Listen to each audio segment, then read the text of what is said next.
नमस्कार, आप देख रहे हैं प्राइम न्यूज़ धरणी हिंदी, जहां हम आपके लिए लाए हैं आज की 20 बड़ी और ज़रूरी खबरें बिना किसी रुकावट के।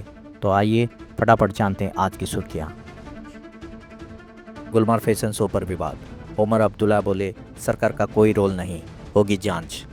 जम्मू कश्मीर विधानसभा में गुलमार्ग के फैशन शो पर चर्चा हुई, जहां सीएम ओमर अब्दुल्ला ने कहा कि सरकार का इस इवेंट से कोई लेना देना नहीं है और ये एक निजी आयोजन था जिसकी जांच की जाएगी। छत्तीसगढ़ लिकर घोटाले में ईडी की बड़ी कार्रवाई, भूपेश बघेल और उनके बेटे के आवास पर छापे। ईडी के छत्तीसगढ़ के पूर्व सीएम भूपेश बघेल और उनके बेटे चैतन्य बघेल के आवास समेत 14 स्थानों पर छापेमारी की, जहां 2161 करोड़ रुपए के लिकर घोटाले की आशंका जताई गई है।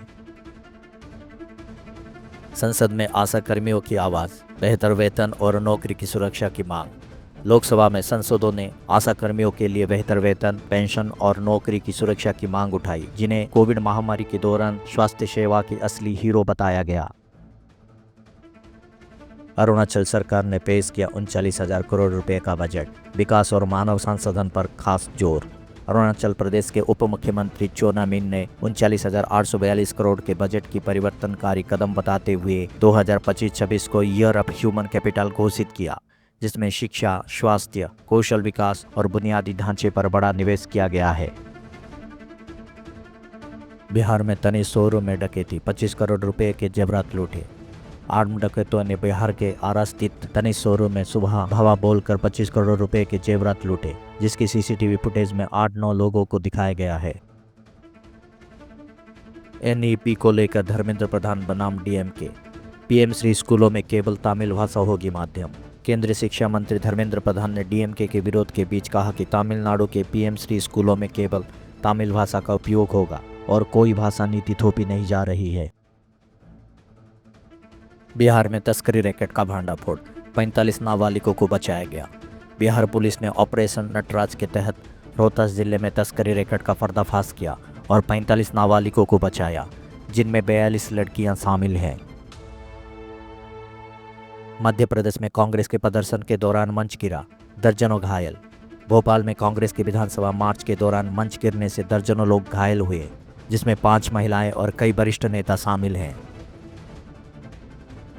ओडिशा स्कूल में छात्रों के साथ भेदभाव, शुद्धिकरण न होने पर अलग बैठाया गया। जगतसिंहपुर के एक स्कूल में 3 छात्रों को परिवार के सदस्य की मृत्यु के बाद शुद्धिकरण न होने के कारण अलग बैठाया गया, जिसे लेकर विवाद खड़ा हो गया है। ओडिशा में गुड्स ट्रेन से टकराई एम्बुलेंस, 8 लोगों की सुकून भरी नजात।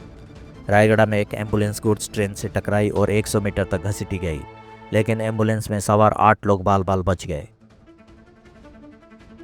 ओडिशा विधानसभा में खुलासा, पूर्व और वर्तमान सांसदों विधायकों पर 418 आपराधिक मामले। ओडिशा विधानसभा में मंत्री ने खुलासा किया कि पूर्व और वर्तमान सांसदों विधायकों पर 418 आपराधिक मामले दर्ज है, जिनमें से 384 मामले अभी चल रहे हैं।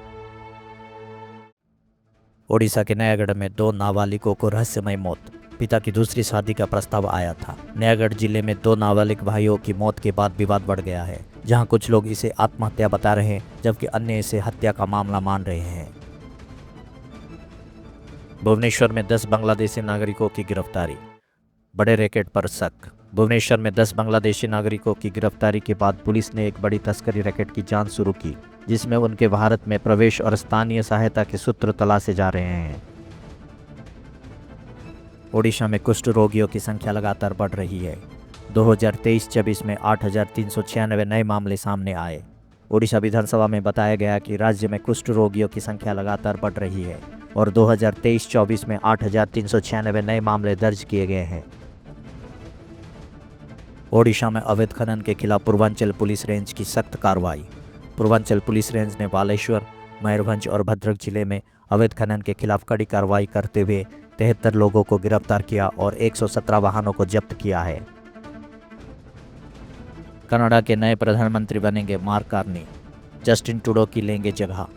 पूर्व सेंट्रल बैंकर मार्क कार्नी को लिबरल पार्टी ने अपना नया नेता चुना।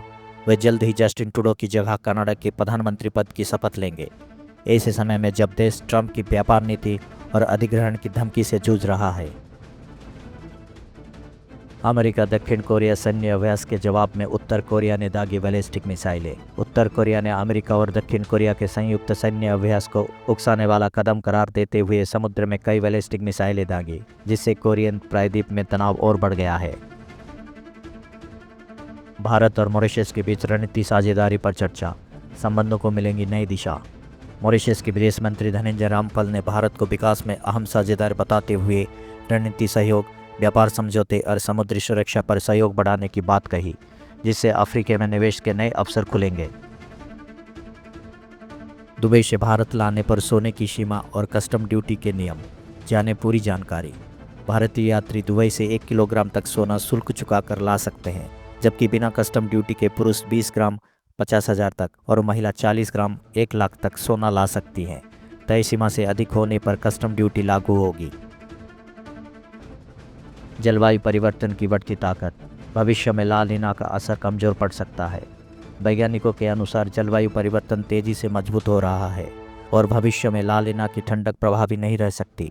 भारत में 2024 की गर्मियों में रिकॉर्ड 536 हीट वेव दिनों के बाद 2025 में भी प्रचंड गर्मी की आशंका है। IMD ने पहले ही चेतावनी दी है कि इस साल गर्मी सामान्य से अधिक होगी। तो ये थी आज की टॉप 20 बड़ी खबरें। ताज़ा अपडेट के लिए प्राइम न्यूज़ धरणी को सब्सक्राइब करें और बेल आइकन दबाना ना भूलें। फिर मिलेंगे नई खबरों के साथ, तब तक के लिए धन्यवाद, नमस्कार।